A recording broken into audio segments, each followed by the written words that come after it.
Meron akong mga kaibigan, kapatid. Hindi ko sila nakakasama pero minsan ka-video call ko sila. Tapos, yung isa doon, naghihinga lang siya ng sa loob niya, sama ng loob niya. Sabi niya, nanay ko na disgrasya. Dadalawa na lang kami sa buhay. Pero buti na lang may kaya yung kaibigan ko na yun. Meron siya mga staff dun sa business niya na ibili niya doon kasi yung mama niya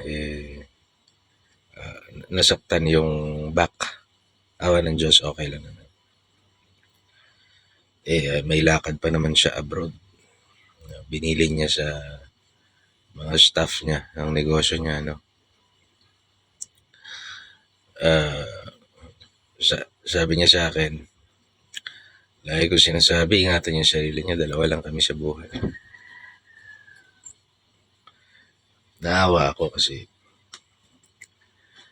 ang hirap ng yung storya kasi no.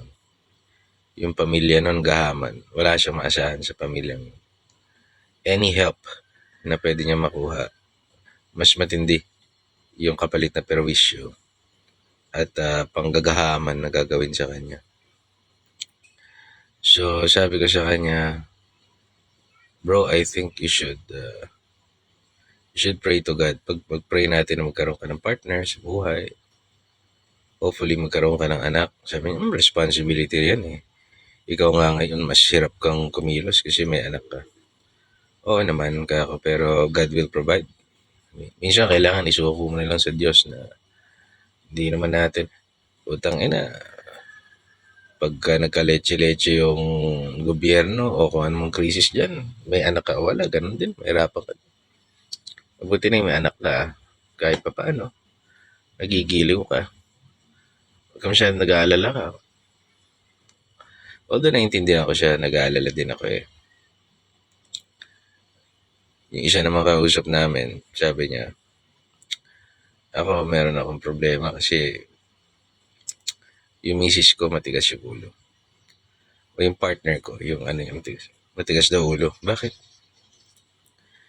Hindi kasi kami magkasama ng partner ko ngayon, sabi niya. Pinili niyang magkaroon ng career sa mas malayo sa amin. Kung mauulit yung senaryo na parang pandemic o magkagera, ang layo namin. O pag may nangyari sa kanya, layo niya. Nasa NCR yung misis niya.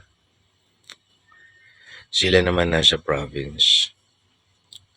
Siya nandun sa city, malapit sa province nila, pero babiyahe pa rin siya ng malayo para makasama niya yung family niya. So, hindi sila makapag-set up naman ng kahit na.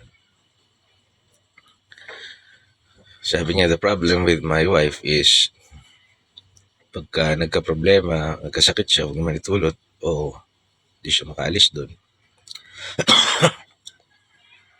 Sa amin din siya magpapasundo. Sa akin, sabi niya.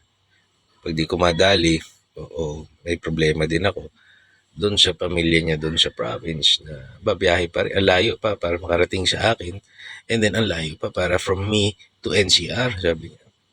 Hindi niya naisip na dapat sana yung magkakapamilya, abot kamay mo lang yung isa't isa. And then, perwisyo sabi niya, pagka may problema, hindi niya naiintindihan. And then sabi ko, maraming taong ganun kasi sa isip nila toxic kasama yung family nila. They want an opportunity of their own, o gusto nilang to lose sight of the ship. Nakakalimutan ng maraming career woman or career man or na ang tunay na pwersa mo rito is number 1, you stick with your family. Number 2, huwag kayo magugulangan, magmahalan kayong pamilya. And number 3, as a consequence, you will have a village, you will have a support group wherein pwede ka mag-establish ng negosyo mo, may pwede kang asahan pag merong may sakit, may titingin sana sa anak mo, but their mindset is different. Lahat sila, akala nila gusto, basta kailangan yayaman ako, tapos kuhanap na lang ako ng yaya. Putang ina, kahit marami kang pera kung wala kang mahanap na papasok mamamasukan sa'yo, wala din. O yung mamamasukan sa'yo, peperwisyuhin ka lang, wala din. There are things that you have to face na kailangan mong gawin on your own. And there are things naman na alam mo hindi mo kayang gawin. Kailangan mo na ibang tao para gawin siya. See, that is the problem kapag kayong family ay under attack. Kapag ang family ay pinagwatak-watak, it becomes vulnerable. And sa kanila, hindi nila nakikita yun as ganon. Hindi nila siya nakikita. Yung career woman na nag-iisa sa NCR, hindi niya nakikita na she is vulnerable to attacks. Puta, asan yung pamilya nito? Asan yung asawa nito? Nasaan yung mga kapatid nito? Nasaan yung magulang nito? Wala. They're not there. You're there alone. So you are vulnerable. Cannot do anything. Kung doon mo ipilit yung sarili mong maghanap ka ng career doon, o yung pamilya mo nasa malayo, yung pag-aari mo nasa malayo. Mali. Pero as a result, maraming pag-aari, nawawala na lang sa pagpasa-pasa ng generation, nawawala. Binibenta, kinukuha ng iba, iniiskwatan, because of mga ganong klaseng galawan.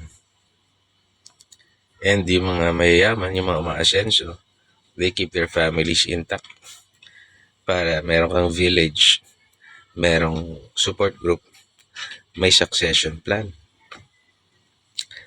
God bless.